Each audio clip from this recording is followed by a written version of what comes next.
Bonsoir à toutes et à tous, heureux de vous retrouver pour la tranche info en direct sur votre antenne Canal 10 Télévision avec au programme de votre soirée Info 10 qui sera suivi de Sport 10, l'actualité sportive de Guadeloupe. Ce sera après la coupure pub, mais pour l'instant place au JT.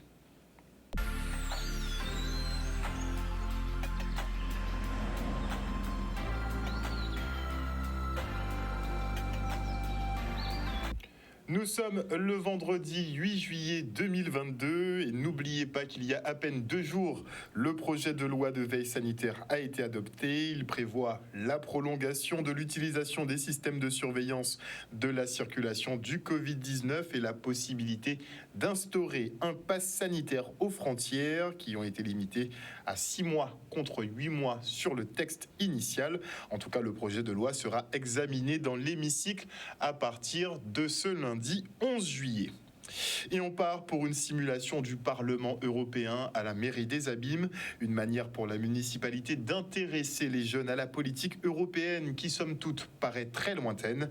Ils ont ainsi pu en savoir plus sur tous ces millions d'euros de subventions qui suscitent l'intérêt des collectivités et des chefs de projet. Le reportage. Cette idée est venue d'une association présidée justement par un Abîmien, M. Eric Neg, le CRAGEP, qui a voulu mettre en lien cette association qui veut démocratiser. C'est une association non gouvernementale qui veut démocratiser l'action européenne. Parce que nous, on a l'impression, nous les citoyens et notamment les jeunes, que l'Europe est loin de nous. Mais on se rend compte que l'Europe est présente dans tous les compartiments de notre vie avec tout ce que nous avons comme financement, que ce soit au niveau du FSE, au niveau du FEDER, au niveau du FEP.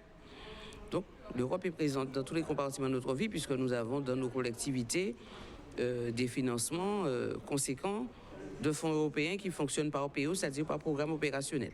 Alors, on est ici en Guadeloupe dans le cadre d'un projet européen qui est financé par Erasmus+, qui vise à sensibiliser les jeunes à la citoyenneté européenne et aux droits qui sont liés à cette citoyenneté européenne, et également pour former des professeurs, des éducateurs de jeunesse, des encadrants, des personnes qui travaillent au quotidien avec les jeunes ou sur les questions de jeunesse et de citoyenneté européenne, à ce que c'est l'éducation civique européenne et comment nous, les jeunes Européens en France, on met ça en œuvre au quotidien pour sensibiliser les jeunes avec lesquels on travaille.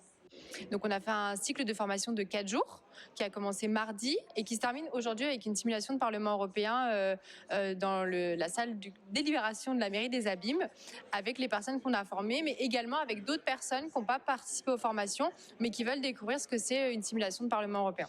Et la conclusion aujourd'hui, c'est de mettre en lumière, ici au sein de l'hôtel de ville, une simulation du fonctionnement du Parlement européen, de toutes ses composantes, du texte prévu, le texte qui est prévu pour être voté, donc dans les différents groupes parlementaires, comment on peut arriver à convaincre des groupes qui sont dits différents, puisqu'ils ont des opinions politiques différentes, de pouvoir amender une loi. Donc c'est une loi qui a déjà été votée, mais qui sert d'exemple pour ces jeunes, justement l'utilisation de l'huile de palme.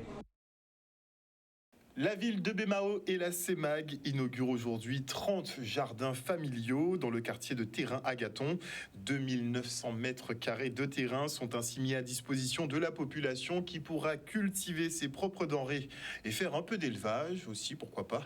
Le reportage. Nous sommes dans une logique, je dirais, d'aménagement dans le cadre de la résorption de l'habitat insalubre. Et il s'agissait pour nous, en dehors des équipements, des espaces d'équipement que nous avons mis en place pour permettre aux habitants de mieux vivre, de créer du lien social, et bien de permettre sur ce petit espace de terre de 2900 mètres carrés, bien que les habitants puissent pouvoir se retrouver en famille, se retrouver en voisins, en voisines, afin de pouvoir cultiver. C'est des jardins familiaux. Il y a 30 lots, il faut le savoir. Chaque famille pourra bénéficier d'un lot d'environ entre 50 et 70 mètres carrés.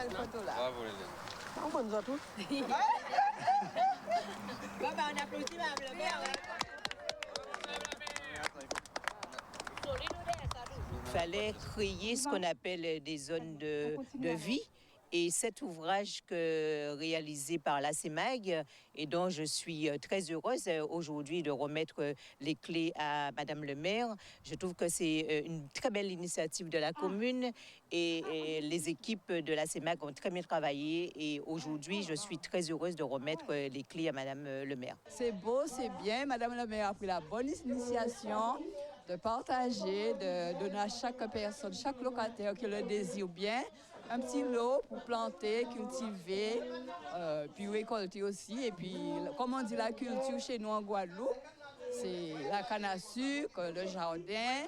Et cela nous fait du bien pour notre santé, notre bien-être et puis une longue vie aussi. On voit le bonheur de ces familles aujourd'hui de prendre possession de ces espaces-là. Donc cela voudrait donc dire que quelque part, avec les partenaires que nous avions sur ce beau projet, nous on a réussi cet objectif, ce pari, améliorer le cadre de vie de ces populations ici. Si on se rappelle ce que c'était Terrain-Gâton il y a quelques années, il y a un travail formidable qui a été réalisé en amont par mon prédécesseur. Et il s'agit aujourd'hui de pouvoir poursuivre. Il y a quand même des cultures comme la laitue, les carottes, ce type de culture, ça va très vite. Comme je l'ai rappelé, hein, moi, je suis fille d'agriculteur. Moi, ce sont des choses que j'ai vécues pendant mon enfance et aujourd'hui, je suis très heureuse que eux, dans ce qu'ils vont faire de ce bout de terrain, c'est une entière satisfaction pour moi, présidente de la CEMAG. La communauté d'agglomération Nord-Basse-Terre transforme les décharges sauvages en parterres de fleurs, une manière de lutter contre les incivilités et interpeller la population sur la nécessité de préserver l'environnement. Un message qui a du mal à passer au vu des comportements un peu désagréables qui persistent, tous ces malpropres qui continuent à circuler, n'est-ce pas? Le reportage. Ce projet a été d'abord, alors je vous donne un petit peu la façon dont ça a été mis en œuvre. Donc d'abord, la CNBT a enlevé les déchets qui étaient sur les 6 sites que nous avons choisis pour le fleurissement. Ensuite, pose de banderole scène du crime, c'est une façon de réveiller les consciences. Scène du crime par rapport à le fait de polluer la nature. Et ensuite, aujourd'hui, nous arrivons au fleurissement pour finir. Et après, il y aura l'entretien et après, amener les gens à s'en occuper. C'est un projet pour inciter les gens justement à être beaucoup plus sensibles sur leur environnement, leur cadre de vie, parce que j'estime qu'on habite quelque part, on n'a pas à jeter des déchets comme ça sur le territoire, parce qu'il y a des passages pour les encombrants. On attend le jour de passage pour pouvoir se décharger de ces encombrants. Et l'objectif est de faire en sorte que ces points soient éradiqués et qu'à leur place, que nous puissions planter des arbustes et des fleurs pour permettre une oxygénation du lieu, bien évidemment, mais permettre aussi à la population d'aller vers un autre état d'esprit. L'objectif, en fait, c'est de responsabiliser chacun et leur dire que, bon voilà, nous préférons des fleurs à la place des ordures ménagères ou autres, ou des dépôts ou des encombrants. Et c'est une action qui est fortement citoyenne, parce qu'elle doit permettre à terme de faire en sorte que chacun puisse bien comprendre tout l'intérêt, tout l'enjeu qu'il y a à ne pas détériorer le territoire. C'est une action qui est mise en place par la CNBT sur les 6 communes. Et il y a 10 sites par commune. Donc aujourd'hui, c'est Lamantin qui est concerné. Ces 10 sites sont des sites qui ont été repérés comme étant des lieux où les gens viennent régulièrement déposer des ordures, ce qu'on appelle des dépôts sauvages. C'est formellement interdit par la loi. On espère bien que ça va créer le choc au niveau de la réaction des gens. Et puis, il y a des informations qui sont là. À qui dit en créole, souvez pas ordi là à Kazao, pourquoi vous voulez mettre en la rue là? Ils ont fait plus chemin pour venir ici dans jeter ordi là en pleine nature qui a un déchetterie là qui plus près à Kazayo. Mais dorénavant, on leur dit qu'on ne va pas dépenser de l'argent comme cela et l'argent des contribuables à nettoyer, à embellir les sites sans les réactions. La réaction qui arrive derrière, c'est que partout, je leur dis bien, chacun prendra ses responsabilités, partout, à partir de maintenant là, il y aura des caméras. Partout, il y aura des caméras maintenant. Ça qui prie, prie. Et il n'y aura pas de pitié. Retour maintenant sur le 13e prix de l'excellence littéraire hier soir à la Maison coloniale de Vonche à Bémaouf, parrainé par l'écrivaine Gerty Dambury. C'était une occasion de découvrir et d'échanger autour d'un grand auteur guadeloupéen, alias Guy Tyrolien. Le reste en images. Ça a été un moment de présentation à nouveau du poète Guy Tyrolien, que nous ne devons pas cesser d'étudier parce qu'il y a encore énormément de choses à découvrir de lui, de sa vie, de ses engagements, de son œuvre qui n'est pas finie. Hein. Même si lui nous a quittés, il y a encore du travail, il y a encore du texte sous le pied à découvrir. Extraordinaire, parce qu'elle a à la fois repris les thèmes, les questions, les ceci, et en même temps elle a mis de sa personne, de son énergie, de son émotion, et ce qui a rendu justement cette soirée littéraire d'une très grande qualité. Il faut la remercier pour ça. Gerty Dambury a été excellente. Vous l'avez entendu, avec un caractère bien trempé, une femme qui a une haute estime de son territoire, une belle connaissance de son territoire. C'est vrai, de l'autre côté je dirais de l'Atlantique, donc avec une vision qui est la sienne. Elle a su nous faire découvrir une autre facette de Guy Tyrolien que nous ne connaissions pas jusqu'à aujourd'hui. Elle nous a fait aussi voyager dans son univers, je dirais littéraire, également dans son univers de femmes battantes et combattantes. D'ailleurs, il me revient déjà de pouvoir la remercier d'avoir répondu à notre invitation, mais également remercier tous ceux et celles qui font partie, je dirais, du comité de pilotage, en la personne de Christian Chéry, qui reste modérateur hors pair, également à la personne d'Alain Rutil, de Madame Jazor Régine, bien sûr, la famille Guy Tyrolien qui continue de nous faire confiance également, le cabinet bien entendu, et surtout les élus de la commission éducation qui chaque année font un travail remarquable. Comment est-ce que nous allons prendre le relais, continuer à mener les combats qu'ils ont menés, parce que la réalisation de nous autres en tant que membres des peuples noirs et des cultures noires, notre réalisation n'est pas encore complète. Donc nous avons encore du travail et nous avons encore une place à occuper. Et je dirais même plus qu'une place à occuper, nous allons diriger le monde vers davantage d'humanité, parce que nous sommes pleins d'humanité et pleins d'amour. Et vous l'avez entendu, il faut donc remplir le monde avec notre humanité. Et on se rend à Sainte-Anne pour le lancement du 35e festival de Gros Cas. Jusqu'au 14 juillet, des artistes tels qu'Esnar Boisdur, Candida ou Eric Kozak feront vivre la musique traditionnelle sur la plage de Galba.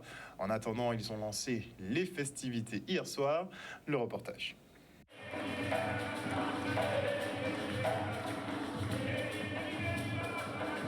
La ville Sainte-Anne toujours accompagné festival là, toujours accompagné le CAS, qui c'est le comité d'animation sportive et culturelle. Et moi, l'occasion d'entrer au CAS, bien avant qu'il y ait en mairie là, donc qui a fait qu'à présent ni des casquettes. On y a une casquette au CAS, on y a une casquette en tant qu'élu délégué à la ville de Sainte-Anne et délégué à la culture. Donc, nous avons félicité les membres qui ont continué à pérenniser le festival là, et aussi la ville qui a pris toute part à l'accompagnement logistique et financier aussi à les associations.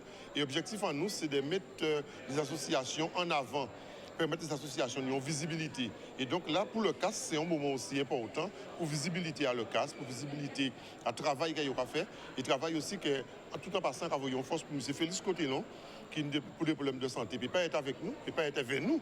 Donc, nous avons changé parce que le travail là, ça, il mettait en place avec nous. C'est important pour la CAL d'accompagner ce festival de Gros Cas, dans la mesure où, à travers ce festival, se développe la culture, se développe l'économie, se développe également l'ouverture sur l'emploi des jeunes et l'attractivité du territoire.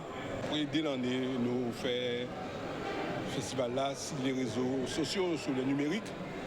Nous décidons que l'année-ci, comme apparemment nous n'y avons avec, on va dire, nous avons essayé de reprendre les bonnes habitudes que nous tenions. Nous avons démarré ce job-là le 7 juillet jusqu'au 14. Et nous avons espéré que les Guadeloupéens qui viennent profiter des musiques, profiter de danser, venir participer aussi dans les roses, venir participer dans le possible partage de café.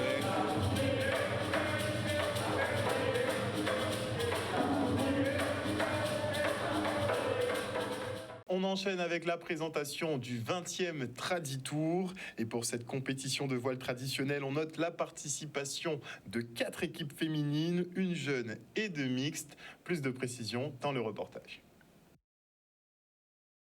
Sur le Traditour cette année 2022, il y aura 30 canots, dont 4 équipages féminines et un équipage de jeunes et 2 équipages mixtes, et tout le reste ce sont des équipages hommes. C'est vrai que cette année c'est une première d'avoir autant de bateaux sur la flotte. Et ça prouve que l'engouement qu'a aujourd'hui la voile traditionnelle sur le territoire de Guadeloupe. Donc nous sommes très très contents au sein de la classe et surtout l'organisateur la NASA pour permettre de mettre en avant une belle manifestation. Et c'est la raison pour laquelle nous demandons à la population de venir soutenir leur équipe, de venir voir le sport du 13 au 17 juillet sur tout le continent de Guadeloupe, la voile traditionnelle. 5 jours, c'est un contexte économique qui a présidé à ce choix-là. On a voulu se montrer prudent parce que tout simplement, on n'est pas encore dans les conditions qui prévalaient pour les Traditours ou les TGVT de 10 jours. Nous avons dû, contexte sanitaire aidant, réduire à 2 jours l'an dernier. On revient à 5 jours, peut-être revenir à 10 jours l'an prochain. Donc une phase transitoire, mais qui sera pas moins ambitieuse parce que le tour sera très difficile et à mon avis très beau à regarder. Bien déjà, être sûr que le jour de l'arrivée, il n'y aura pas la veille, pendant la nuit, un envahissement de sargasses, puisqu'on arrive à Raisin-Clair. Et j'aurais souhaité véritablement que les choses se passent bien pour l'ensemble des compétiteurs, puisque Saint-François a quand même 3 équipages. Et nous avons besoin que l'ensemble de la flotte arrive à Saint-François dans de bonnes conditions, parce que c'est une fête de la voile et à laquelle nous tenons à Saint-François, et l'ensemble des Saint-Franciscains, les élus, les partenaires, les collaborateurs de la ville tiennent à cette compétition, parce que d'ailleurs beaucoup de collaborateurs participent aux équipages, et cela nous sied tout à fait parce que tout le monde est véritablement dans cette tradition, c'est le cas de le dire, du Traditour. Cette fois-ci, nous partirons de Saint-François, nous arriverons certes à Petit Canal, mais c'est relativement serein parce que la flotte nous a fait la démonstration de sa capacité à affronter des éléments qui étaient, difficiles à affronter, difficiles à traverser. Et pourquoi ne pas recommencer avec l'ambition de faire une boucle. Ce qui a prévalu dans ce choix-là, c'est faire le tour. Et puisqu'il s'agit de faire le tour, il faut bien à un moment ou un autre traverser ce bras de mer. Et on parle histoire de la navigation avec l'association Culture Caraïbes. Les membres ont travaillé sur l'évolution de la Kanawha vers l'Imoca. La Kanawha était l'embarcation traditionnelle des Amérindiens. Les Kalinago qui étaient installés dans les îles les construisaient à partir d'un seul arbre et avec quand même des dimensions exceptionnelles. Elle est donc l'ancêtre de l'Imoca, des voiliers monocoques qui font en moyenne 18 mètres de long. Le reportage. Tradition de construction antillaise. Il y a eu beaucoup d'embarcations qui ont été faites différentes dans les Antilles. Il y a des goélettes, on en fabrique encore aujourd'hui dans les Grenadines. L'association Culture Caraïbes, qui est située donc à Trois-Rivières, sur le site de Kanawha, a eu l'initiative effectivement d'organiser cette conférence en visio avec M. Béra, qui est une sommité dans le domaine sur la navigation amérindienne. Ce qui nous a intéressé effectivement au niveau de la Kanawha et donc l'association Culture Caraïbes, c'est mettre en avant tous les liens caribéens, toute cette navigation, ce transport qui a eu lieu depuis des temps immémoriaux en fait. Parce qu'en ce qui nous concerne, ces embarcations avec les Amérindiens venaient d'Amérique latine et sont descendues au fur et à mesure dans les grandes Antilles pour arriver jusqu'aux petites Antilles. Et c'est ce qu'on voulait vraiment mettre en avant. Cette conférence, j'ai appris beaucoup de choses parce qu'on nous disait que les Amérindiens à Trois-Rivières, c'était 800 ans avant Jésus-Christ. Mais là, on a parlé aujourd'hui, l'archéologue, le professeur en archéologie à l'Université de Martinique nous dit que c'est 3500 ans avant Jésus-Christ. Alors là, on a de quoi encore à travailler sur ce qui s'est passé il y a 1000 ans, 2000 ans, avant d'arriver jusqu'à 3000 ans. Et je suis sorti confiant d'avoir appris quelque chose. Donc je pense que les premiers explorateurs, c'était vraiment des gens courageux, que je remercie, les Amérindiens, pour avoir osé braver la mer, les tempêtes, les cyclones, tout ce que se passe au niveau de la Caraïbe actuellement, pour aller voir ce qui se fait ailleurs. Et en fait, mon dernier message, pour clôturer, c'est vraiment reprenant conscience de tout ce qui s'est passé, avec ces gens qui étaient positifs, voilà, qui avaient envie de découvrir, de curiosité, pour en faire des belles choses. Voilà, chers téléspectateurs, nous sommes arrivés au terme de ce journal. Merci pour votre fidélité à ce programme. N'oubliez pas que sur Canal 10 Télévision, vous faites l'information que nous diffusons. C'était la dernière présentation de journal pour moi pour cette saison. A priori, je vous retrouve l'année prochaine, saison prochaine, à partir de septembre. En attendant, c'est Madame Renette qui assurera la présentation des JT. En tout cas, portez-vous bien, prenez soin de vous, prenez soin de vos proches. Évitez les excès en tout, ça nuit, vous le savez. Et on essaie de se retrouver en forme, en santé et toujours vivant pour la rentrée prochaine. Bisous, bisous tout le monde. Merci encore de nous suivre sur Canal 10 et on se retrouve très bientôt. Bisous encore.